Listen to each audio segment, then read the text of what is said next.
Hello students. आज के time में हर एक फैमिली चाहती है कि उनका बच्चा डॉक्टर या इंजीनियर बने। उन्हें डॉक्टर और इंजीनियर से कम कुछ भी पसंद नहीं होता है, क्योंकि आज के टाइम में ये एक स्टेटस सिंबल हो गया है कि उनकी फैमिली से कोई ना कोई डॉक्टर और इंजीनियर हो। उनके बहुत बड़े बड़े ड्रीम होते हैं और इन्हीं ड्रीम का सबसे बड़ा जो बेनिफिट्स हुआ है इन कोचिंग इंडस्ट्रीज को हुआ।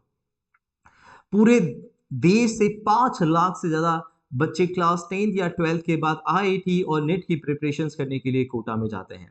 जहाँ पर ऑन एन एवरेज जो ईयरली जो एक्सपेंसेस है वो 2 लाख रुपीस से लगाकर 5 लाख रुपीस तक का एक्सपेंसेस होता है। कहीं-कहीं पर ये एक्सपेंसेस बढ़ जाता है, ये डिपेंड करता है कौन-सी कोचिंग क्लासेस में आप जा रहे हैं। जहाँ पर आप जिन कोचिंग क्लासेस में जाएँगे ना, तो जहाँ पर पूरा जो आपको देखो जो पूरा इंफ्रास्ट्रक्चर जो आप देखोगे, एक बिल्कुल होटल की तरह बनाया गया होगा। जहाँ पर air conditioner room, high-tech classroom और उन बच्चे या पेरेंट्स को लगता है कि इन हाई-टेक क्लासरूम्स या इन एयर कंडीशंस में पढ़कर बच्चे उनके डॉक्टर बन जाएँगे, इंजीनियर बन जाएँगे और इसलिए वो कहीं से भी पैसा अरेंज करके, कहीं से भी लोन लेकर वो इतना पैसा पे करने के लिए तैयार हो जाते हैं। चाहे उनकी फाइनेंशियल कंडीशंस वो उनको चाहे उनकी फाइनेंशियल कंडीशन को अलाउ करती हो या नहीं करती हो, फिर भी वो अपने बच्चों को पढ़ाते हैं। और जब बच्चे फेल हो जाते हैं तो इसका सबसे बड़ा दोषी जो होता है वो स्टूडेंट्स होता है। चाहे स्टूडेंट्स ने 11th या 12th में चाहे उस स्टूडेंट्स ने कुछ और बनने का सोचा हो, लेकिन फैमिली का प्रेशर स्टूडेंट्स के ऊपर होता है। तो जब बच्चे फेल हो जाते हैं तो ये सब कुछ जो होता है, ये दोषारोपण जो होता है वो स्टूडेंट्स के ऊपर किया जाता है। कई सारे स्टूडेंट्स इस प्रेशर्स में आगे अटेम्प्ट करते हैं।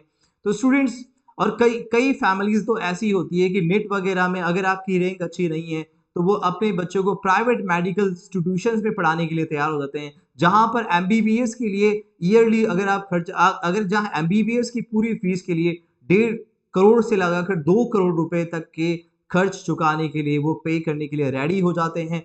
जहाँ पर कुछ फैमिलीज़ जो होती है, जो लोन लेकर वो पैसों को पे करते हैं। नॉर्मली स्टूडेंट्स अगर आप 2 करोड़ रुपए के इंटरेस्ट को अगर कैलकुलेट करते हो, सिंपल 1% के हिसाब से हम कैलकुलेशंस करते हैं 1 मंथ का, तो ये होता है आपका के 2 लाख रुपीस पर मंथ। तो केवल कहाँ चला जाता है आपका इंटरेस्ट अमाउंट में। अगर आप डॉक्टर या इंजीनियर बन भी गए ना, तो केवल 2 लाख रुपीस जो आप अर्न करोगे तो वो तो चला जाएगा आपका इंटरेस्ट में। तो आप प्रिंसिपल अमाउंट कब पे करोगे बेटा? स्टूडेंट्स, मैं आपको चाहता हूँ कि आप अगर आपका डॉक्टर या इंजीनियर बनने का रियल में अगर आप ड्रीम रखते हैं ना, तो आपको ये खुद से आपको रेडी रहना पड़ेगा।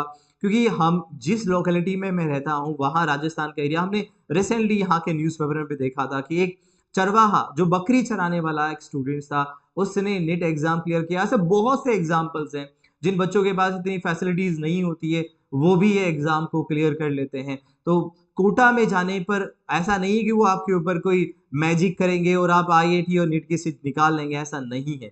ये सब कुछ आपके अंदर एक जुनून होना चाहिए। अगर आप अपने आप के अंदर जुनून रखते हैं, तो आप निसंदेह आप अगर खुद सेल्फ स्टडी भी करेंगे ना, तब भी आप एग्ज़ाम निकाल लेंगे। मुझे बताइए, क्या जो वो टीचर्स पढ़ाते हैं, क्या कोई बाहर से कहीं स्पेस से उतरे हैं? नहीं ना। उनको केवल एक एक्सपीरियंस है और ऐसा एक्सपीरियंस आप फ्री में ले सकते हैं। आज ऐसे बहुत से कोचिंग क्लासेस हैं, जिन्होंने फ्री में अपनी क्लासेस अवेलेबल कराई है यूट्यूब पे। वो आपको अपना एक्सपीरियंस शेयर करेंगे कि पिछले साल किस तरीके के पेपर्स आते हैं और नेक्स्ट अब जो आप दोगे पेपर, वो किस तरीके के पेपर्स के लिए आपको रेडी रहना पड़ेगा। और ऐस ये वो जब टीचर जो पढ़ाता है ना, ऐसा थोड़ी है कि उसने वो सारा ज्ञान उसने जन्म से लिया, नहीं। उसने भी वो बहुत अच्छी-अच्छी बुक्स अगर आप खरीदें और उनकी प्रिपरेशंस आप सेल्फ तैयारी करें ना, तो आप भी आईआईटी और नेट को फर्स्ट अटेम्प्ट क्लियर कर सकते हैं। ऑल इंडिया में रैंक ले ला सकते हैं स्टूडेंट। तो आप अपने फैमिली के ऊपर इतना प्रेशर नहीं डालें, है ना? ताकि ना उनको प्रॉब्लम हो, ना आपको प्रॉब्लम हो। स्टूडेंट्स, अगर मैं नॉर्मली अगर कहूँ ना, कि जो बच्चा कॉमर्स लेता है ना, उसके पास एक बहुत बड़ा ऑप्शंस ये होता है कि वो बच्चा अपनी स्टडी के साथ-साथ में जॉब भी कर सकता है। अगर आप सीए, सीएस और सीएमए की फीस के बारे में देखोगे ना, तो पूरे कोर्स की फीस जो है ना, वो 85,000 रुपीज़ से 1 lakh rupees, CA foundation, CS foundation से लेकर आप फाइनल ईयर तक की फीस का जब कैलकुलेशंस करोगे तो 1 लाख रुपए तक की फीस में पूरा कोर्स कंप्लीट हो जाता है। और इतना ही इनकम आप मंथली आप अर्न कर सकते हैं सीए और सीएस बनने के बाद में। ना आपकी फैमिली के ऊपर कोई प्रेशर्स, फाइनेंशियल प्रेशर्स नहीं होगा और आप अपनी फैमिलीज़ को फाइनेंशियल सपोर्ट कर पाएँगे और अपनी लाइफ को बहुत अच्छा बना पाएंगे। तो स्टूडेंट्स, मेरा केवल यही एम है, मैं आपको ये नहीं चाहता कि आप डॉक्टर या इंजीनियर नहीं बने। आप डॉक्टर और इंजीनियर बन सकते हैं, लेकिन ये सपने आपको अपनी फैमिली को प्रेशराइज करके, फाइनेंशियली बर्डन उनके ऊपर डाल के आप अगर डॉक्टर इंजीनियर बन भी गए ना, तो आप कभी भी अपने आप को कभी आप माफ नहीं कर पाओगे, क्योंकि क्योंकि उस फैमिली के ऊपर जो परिवार जो लोन लेकर जो पैसा पे करता है ना, उनके ऊपर क्या गुजरता है वो ये वही जानते हैं स्टूडेंट्स। तो स्टूडेंट्स, मैं आपको यही चाहूंगा कि आप अपनी स्टडी को बहुत हार्डली करें। आप अगले आपने अगर अपने मन में ही अगर ये ठान लिया है कि आपको बनना है, तो आप किसी भी तरीके से आप बन जाएंगे स्टूडेंट्स।